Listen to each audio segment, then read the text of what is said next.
शुभं कुरु त्वं कल्याणम् आरोग्यं धनसम्पदा शत्रुबुद्धिविनाशाय दीपज्योतिर्नमोस्तुते दीपज्योतिर्नमोस्तुते दीपज्योतिर्परब्रह्म दीपज्योतिर्जनार्दनः दीपो हरतु मे पापम् सत्यादीपनमोस्तुते शुभं कुरु त्वं कल्याणम् आरोग्यं धनसम्पदा शुभं कुरु त्वं कल्याणम् आरोग्यं धनसम्पदा आरोग्यं धनसम्पदा आरोग्यं धनसम्पदा।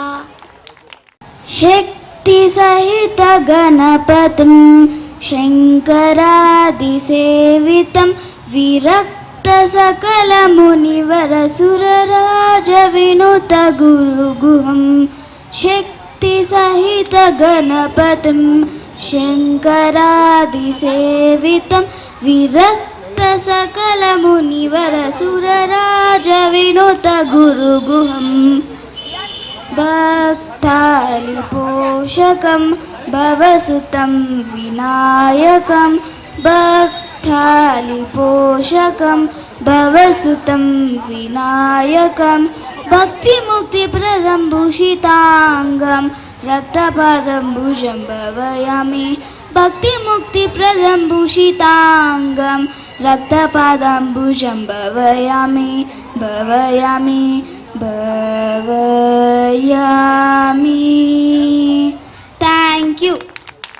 मुदाकरात् मोदकं सदा साधकं कलाधरावतंसकं सिलोकराक्षकं मुदाकरात् मोदकं सदा साधकं कलाधरावतंसकं विलासिलोकराक्षकम् अनायकैकनायकं विनाशिते बधैत्यकं नताशुभाशुनाशकं नमामि तं विनायकम् नमामि तं विनायकम् न तेतरातिभीकरं न भूतात्तभास्वरं न मत्सुरारिनिर्जरं न ताधिकापदुद्धरं न तेतरातिभीकरं न भूतात्तभास्वरं न मत्सुरारिनिर्जरं न ताधिकापदुद्धरं सुरेश्वरं निधीश्वरं गजेश्वरं गणेश्वरं माहेश्वरं तमाश्रये परात्परं निरन्तरम् परात्परं निरन्तरम् समस्तलोकशङ्करं निरस्तदैत्यकुञ्जरं दरेदरोदरं वरं वरे भवक्त्रमक्षरं समस्तलोकशङ्करं निरस्तदैत्यकुञ्जरं दरेदरोदरं वरं वरे भवक्त्रमक्षरं कृपाकरं क्षमाकरं मुदाकरं यशस्करं मनस्करो नमस्कृतं नमस्करोमि भास्वरम् नमस्करोमि भास्वरम् अकिञ्चनार्तिमार्जनं चिरन्तनोक्तिभाजनं पुरारिपूर्वनन्दनं सुरारिगर्वचर्वणम् अकिञ्चनार्तिमार्जनं चिरन्तनोक्तिभाजनं पुरारिपूर्वनन्दनं सुरारिगर्वचर्वणं प्रपञ्चनाशभीषणं धनञ्जयादिभूषणं कपोलदानवारणं भजे पुराणवारणम् भजे पुराणवारणम् नितान्तकान्तदन्तकान्तिमन्तकान्तकात्मजम् अचिन्त्यरूपमन्तहीनमन्दराय कृन्तनं नितान्तकान्तदन्तकान्तिमन्तकान्तकात्मजम् अचिन्त्यरूपमन्तहीनमन्दराय कृन्तनं हृदन्तरे निरन्तरम् निरन्तरं वसन्तमेव योगिनां तमेकदन्तमेव तं विचिन्तयामि सन्ततम् विचिन्तयामि सन्ततम् विचिन्तयामि सन्ततम् धन्यवादः।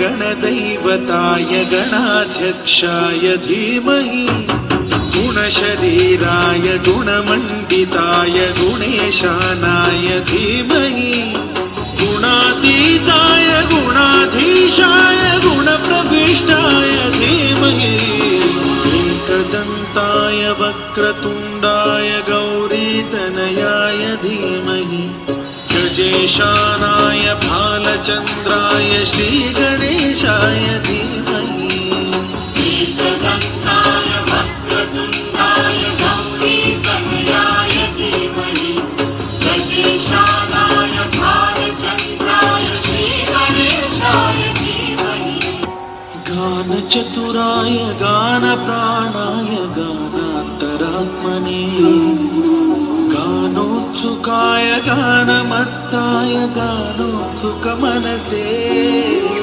गुरुपूजिताय गुरुदैवताय गुरुकुलस्थायिने गुरुविक्रमाय गुह्यप्रवराय गुरवे गुणगुरवे गुरुदैत्यकलक्षेत्रे गुरुधर्मसदाराध्याय गुरुपुत्रपरित्रात्रे गुरुपाखण्डखण्डकाय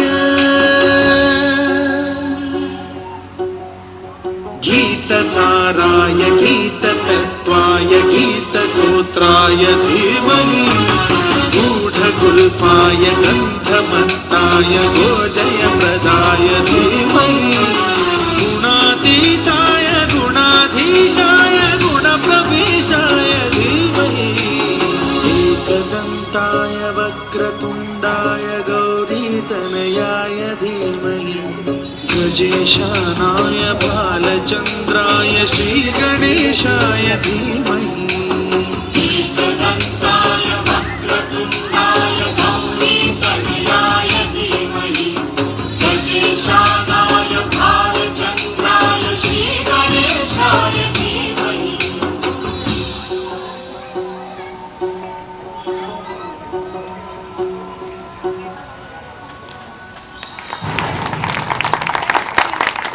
ప్రదర్శించిన వారు శ్రీనిజ, నైనిక, కార్తీక. సో ఇప్పుడు ఒక మా చిన్నారి ప్రదర్శన చేయబోతున్నారు. అహనా పెళ్ళంట అని చిన్నపిల్లలందరూ 7 years పిల్లలు మిమ్మల్ని అలరించబోతున్నారు.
మా పాప చిన్నప్పుడు సెకండ్ కలర్ రిలీజ్ అయింది.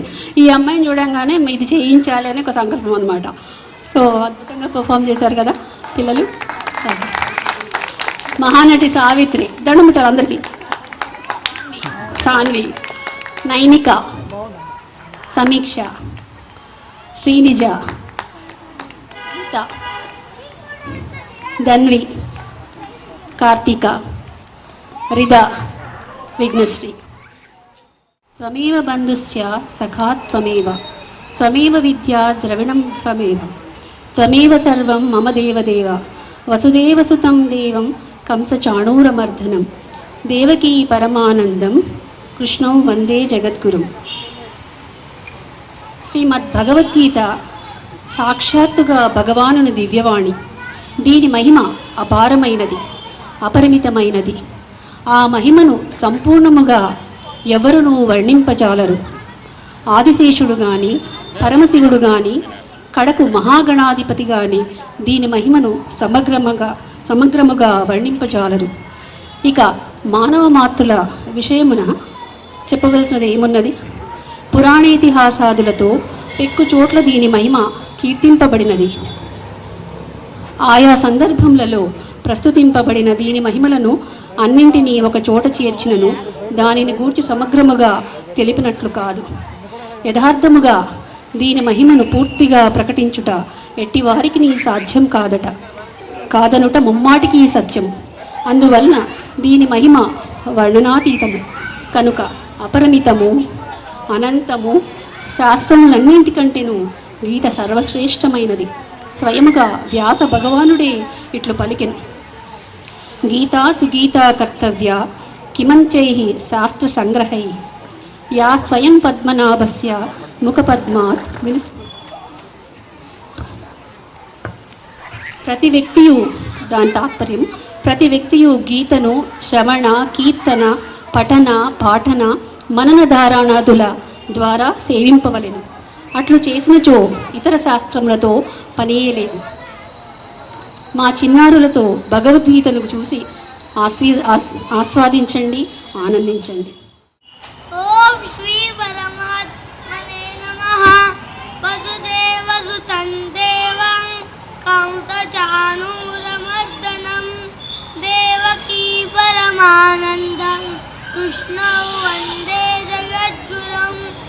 శ్రీకృష్ణౌ వందే జగద్గురుం. ఈరోజు మనం భగవద్గీత గురించి తెలుసుకుందాం. గురు గారు నాకు సందేహం ఉంది. What is Bhagavad Gita? Okay, I'm going to explain you in a simple way. If you buy an electronic toy or device, you'll get a manual, right? That's true. Just like that, Bhagavad Gita is our life manual. ధన్యవాదాలు గురుగారు. భగవద్గీత గురించి తెలుసుకుందాం. భగవద్గీత 18 అధ్యాయాలు కలిగిన పవిత్ర గ్రంథము. ప్రతి అధ్యాయానికి ప్రాధాన్యత ఉంటుంది. ఇప్పుడు మనం అది తెలుసుకుందాం. జాగ్రత్తగా వినండి. 1వ అధ్యాయం అర్జున విషాద యోగం. యుద్ధ భూమిలో అర్జునుడికి నైతిక సంఘర్షణ మరియు నిరాశ ఆధ్యాత్మిక బోధనలకు నేపథ్యం సృష్టిస్తుంది. 2వ అధ్యాయం సాంఖ్య యోగం. కృష్ణుడు ఆత్మ యొక్క శాశ్వతత్వం, ధర్మము మరియు ఫలాపేక్ష లేని కర్మ సిద్ధాంతాలను పరిచయం చేస్తాడు. 3వ అధ్యాయం కర్మయోగం. ఫలితాలపై ఆసక్తి లేకుండా సమాజ హితానికి సొంతమైన కార్యాన్ని చేయడంలో ప్రాధాన్యతను తెలియజేస్తుంది. 4వ అధ్యాయం జ్ఞాన కర్మ సన్యాస యోగం. దివ్య అవతారాలు, జ్ఞానం మరియు కర్మత్యాగం యొక్క పవిత్రతను చర్చిస్తుంది. 5వ అధ్యాయం కర్మ సన్యాస యోగం. కర్మ మరియు సన్యాస మార్గాలు ఎలా విముక్తికి దారి తీస్తాయో వివరించబడింది. 6వ అధ్యాయం ధ్యాన యోగం. ఆధ్యాత్మిక వృద్ధికి మరియు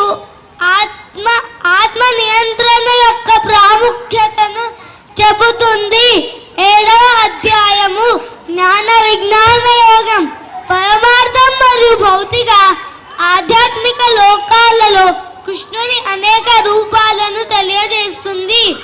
8వ అధ్యాయం అక్షర బ్రహ్మ యోగం ఆత్మ మరణ ప్రక్రియ మరియు విముక్తికి దారి తీసే మార్గాల గురించి చర్చిస్తుంది. 9వ అధ్యాయం రాజవిద్య రాజగుహ్య యోగం భక్తి మరియు దైవ స్వరూపము గురించి అత్యంత రహస్యమైన జ్ఞానాన్ని తెలియజేస్తుంది. 10వ అధ్యాయం విభూతి యోగం విశ్వంలో కృష్ణుని దివ్య మహిమలను వివరిస్తుంది. 11వ అధ్యాయం విశ్వరూప దర్శన యోగం కృష్ణుడు తన విశ్వరూపాన్ని అర్జునుడికి చూపి తన దివ్య అశేష శక్తిని ప్రదర్శిస్తాడు. 12వ అధ్యాయం భక్తి యోగం భక్తి మార్గం యొక్క ప్రాముఖ్యతను తెలియజేస్తూ నిజమైన భక్తుని లక్షణాలను వివరిస్తుంది. 13వ అధ్యాయం క్షేత్రజ్ఞ విభాగ యోగం శరీరము మరియు ఆత్మ మధ్య తేడాను వివరిస్తుంది. 14వ అధ్యాయం గుణత్రయ విభాగ యోగం 3 గుణాలు సత్వ రజస తమస మరియు అవి మానవ స్వభావంపై ప్రభావాన్ని వివరిస్తుంది. 15వ అధ్యాయం పురుషోత్తమ యోగం శాశ్వత ఆత్మను వివరించి కృష్ణుడిని పరమ పురుషోత్తముడిగా గుర్తిస్తుంది. 16వ అధ్యాయం దైవాసుర సంపద విభాగ యోగం మానవ గుణాలను దైవిక అసుర గుణాలుగా విభజించి దైవిక గుణాలను పెంపొందించుకోవాలని సూచిస్తుంది. 17వ అధ్యాయం శ్రద్ధాత్రయ విభాగ యోగం 3 రకాలు శ్రద్ధ మరియు పూజ జీవన శైలి ప్రవర్తనపై చూపే ప్రభావాలను చర్చిస్తుంది. ఆఖరి అధ్యాయం మోక్ష సన్యాస యోగం భగవద్గీత బోధనలను సమగ్రంగా సమీక్షిస్తూ భక్తి జ్ఞానం మరియు ఫలాపేక్ష లేని కర్మ ద్వారా విముక్తి పొందడాన్ని సూచిస్తుంది. నమస్కారం గురుగారు. గురుగారు నాకు ఒక సందేహం. గురుగారు నైవేద్యం దేవుడికి నైవేద్యం ఏమి పెట్టాలి? భగవంతుడే 9వ అధ్యాయంలో మనకు విలాస్ తెలియజేశారు. పత్రం పుష్పం ఫలంతోయై యో మే భక్త్యా ప్రయచ్చతి తదహం భక్త్యుపహృతం అశ్నామి ప్రయతాత్మనః. భావం నాకు ఎవరైనా భక్తితో ఒక ఆకు గాని ఒక పువ్వుని గాని ఒక పండుని గాని లేదా నీరైనా గాని సమర్పిస్తే ఆ స్వచ్ఛమైన మనస్సు గల నా భక్తునిచ్చే ప్రేమతో ఇవ్వబడిన దానిని నేను సంతోషంగా తిరిగి ఇస్తాను అని భావం. కానీ ఈ శ్లోకము అసలు పరమార్థం ఏమిటో చెబుతాను, జాగ్రత్తగా వినండి. పత్రం అంటే జోడించిన చేతులు. 2 చేతులు జోడిస్తే ఆకు వలె ఉంటుంది. అలా సమర్పించమని. కమలం పువ్వుగా ఉండే మన హృదయాన్ని కమలం పువ్వుగా భావించి సమర్పించమని. ఫలం అంటే మనం చేసే మంచి కర్మలు మరియు తోయం అంటే మనం ఆనందంగా మన కన్నీళ్లను సమర్పించడమే దాన్ని పరమార్థం. ఇప్పుడు మనం ఈ శ్లోకం నేర్చుకుందాం. పత్రం పుష్పం ఫలం తోయై యో మే భక్త్యా ప్రయచ్చతి. నమస్కారం గురుగారు. మంచిగా భగవద్గీత శ్లోకాస్ అన్నీ చెప్తున్నారు. చిన్నపిల్లలకి నాకు కొన్ని క్వశ్చన్స్ ఉన్నాయి. Can you clarify my questions? Yes, definitely. I will tell if I know. First question, who is God? God is the intelligent and the material cause of our universe. Where can I find God? God is everywhere, pervading the entire universe. How can I reach God? You just need to realize that God is inside you and everyone else. If God is in everyone, why they are suffering? Sufferings are caused by the attachment to the external world if you mistakenly believe that it's the source of your happiness. How can we be happy? We can be happy by understanding the true nature and the relationship to the God. Who am I really? You are not your body or mind. You are the eternal Atma without birth or death. Why am I here? You are here because of your past actions and your current actions decide your future karma. What should I do? You should perform the right action with right attitude without being attached to the results. Thank you, Guruji. ఎంత అద్భుతంగా చెప్పాడు ఆ పిల్లవాడు. ఇంత చిన్నవాడు ఉండి భగవద్గీత సంక్షిప్తంగా చెప్పాడు. సో పిట్ట కొంచెం కోతగానే లాస్ట్ వివేకానంద స్వామి చేసి చాలా నాకు కాన్ఫిడెన్స్ ఇచ్చాడు. ఈ పిల్లాడు చేయగలడు భగవద్గీత అని నేను ఇష్టంతో చేశాను ఈ ప్రోగ్రాము, ఈ చిన్న స్కిట్ పిల్లలతోటి. ఇంకేమో నేను చాలా ఆశావాద దృక్పథంతో ఉంటాను ఎప్పుడు. I'm always positive person. మా చిన్నప్పుడు భగవద్గీత అంటే చనిపోయినప్పుడు మాత్రమే వినేదాన్ని. అదే అనుకున్నాను, భగవద్గీత అంటే అప్పుడు ఘంటసాల గారిది వచ్చేది అదే అనుకున్నాను. కానీ ఇప్పుడు స్కూళ్ళల్లో అంత చాలా అంటే డెఫినెట్గా మార్పు వస్తుంది అని ఒక నమ్మకం. ప్రతి ఒక్కరు భగవద్గీత మాట్లాడుతున్నారు, ప్రతి ఒక్కరి చేతిలో పుస్తకం ఉంది, పుస్తకాలు చదువుతున్నారు ఇప్పుడు. So really he's inspiration for us. మేము కూడా ఫ్యామిలీ రోజు స్టార్ట్ చేసాం. వీడికి ఈ స్కిట్ ప్రాసెస్లో నా పిల్లలు కూడా గ్రూమ్ అవుతున్నారు అనమాట. మేము అందరం కూర్చొని భగవద్గీత రోజు 4 శ్లోకాలు స్టార్ట్ చేసాము. Really great inspiration. ఆ పిల్లవాడు ఇంకా మంచి మంచి కార్యక్రమాలు మనం ముందు చేయాలని ఆశిద్దాం. ప్రతి ఒక్కరి పిల్లలకు భగవద్గీతలు చిన్న చిన్నగా నేర్పిస్తే మన తెలుగు బతికి ఉంటుంది. దాదాపు లిపి అంతమవుతుంది అంటున్నారు కొన్ని సంవత్సరాల్లో. రావట్లేదు. నా పిల్లల్లోనే వీడిని ఒక్కడిని సెలెక్ట్ చేస్తున్నారు. తెలుగు అంటే ఇంకెవరి సరిగ్గా చెప్పట్లేదు. అది ప్రాబ్లం. ఓకే నాన్న, ఖుషి అందరు లేచి దండం పెట్టాను. అందరికీ కొన్ని సమాధానాలు కూడా దొరుకుతాయి. ఇప్పుడు చాలా పూజలు, యూట్యూబ్లు, వరలక్ష్మి వ్రతాలు అందరూ చూస్తున్నారు. ఎక్కువైపోయింది, భక్తి కంటే వేరేవి ఎక్కువైపోయింది కదా. అందరూ లేని ఇప్పుడు భక్తి ప్రధానం అనేది మర్చిపోతున్నారు. యూట్యూబ్లో వ్యూస్ పట్టడం అవుతుంది. ఇప్పుడు మన పిల్లల వల్ల కొంచెం పత్రం అంటే ఏంటి, పుష్పం అంటే ఏంటి, ఆ శ్లోకానికి మీనింగ్ అర్థమై కొందరికైనా అలాంటి భావనలో ఉన్న వాళ్ళు కాస్త బయటకు వస్తారు అని నా ఉద్దేశ్యం. Thank you.